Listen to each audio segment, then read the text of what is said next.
Jangan lupa subscribe YouTube channel Metro TV News dan jangan lupa nyalakan notifikasinya.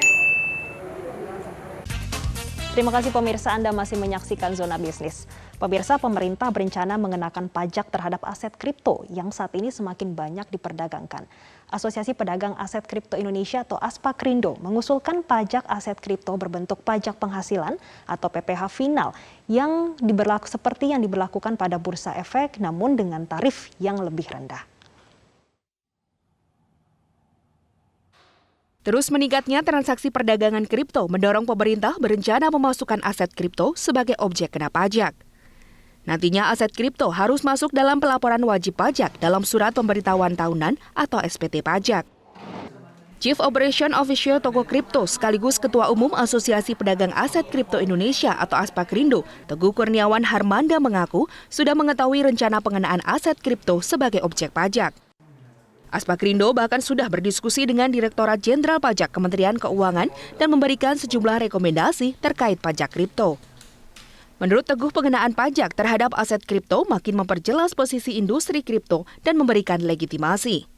Namun pajak kripto sebaiknya berbentuk pajak penghasilan atau PPh final ketimbang pajak capital gain seperti halnya di saham.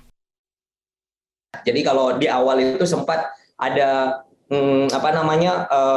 opsi apakah kemudian ini dianggap sebagai capital gain ya ataukah ini kemudian dianggap sebagai PPh final gitu. Nah, ini juga masih berjalan nih ya. Kita harapkan kalau dari ASPAKRindo kita mengajukan adanya sebuah keputusan ya yang mana kemudian ini mengarah pada penerapan PPh final gitu. Nah, kalau angkanya mungkin memang benar ada di bawah capital market. Kalau di capital market itu ada di 0,1% ya. Kita mungkin akan minta 1/3 sampai dengan setengahnya yang ada di capital market. Peneliti ekonomi digital Indef Nailul Huda meminta pemerintah segera menerapkan regulasi maupun perpajakan untuk aset kripto. Terlebih lagi saat ini aset kripto sudah berkembang menjadi token digital yang dapat diperjualbelikan dalam marketplace. Salah satunya NFT yang memperdagangkan lukisan maupun foto dalam bentuk digital. Menurut Nailul, regulasi aset kripto maupun NFT diperlukan agar pemerintah dapat mendeteksi aliran dana yang digunakan. Sebab aset kripto seperti NFT berpotensi digunakan untuk tindak pidana pencucian uang atau terorisme. Potensinya sangat besar gitu. Kalau kita lihat itu beberapa kasus di luar negeri itu menjadikan koin, Bitcoin, terus kemudian token dari game itu menjadi pencucian uang gitu. Jadi istilahnya itu kan nggak terlacak ya, karena kan dia sistemnya akun kan. Saya pejabat nih, saya korupsi 2 miliar, saya berikan saja semuanya ke token gitu, token game A gitu, misalkan seperti itu.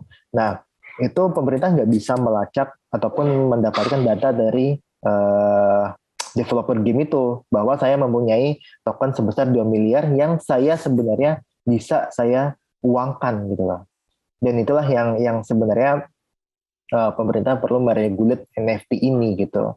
Dan saya rasa sih untuk Bitcoin atau koin ya aset kripto itu sudah diregulate dan saya sih senang dengan kabar bursa kripto ini semakin dipercepat untuk pembentukannya.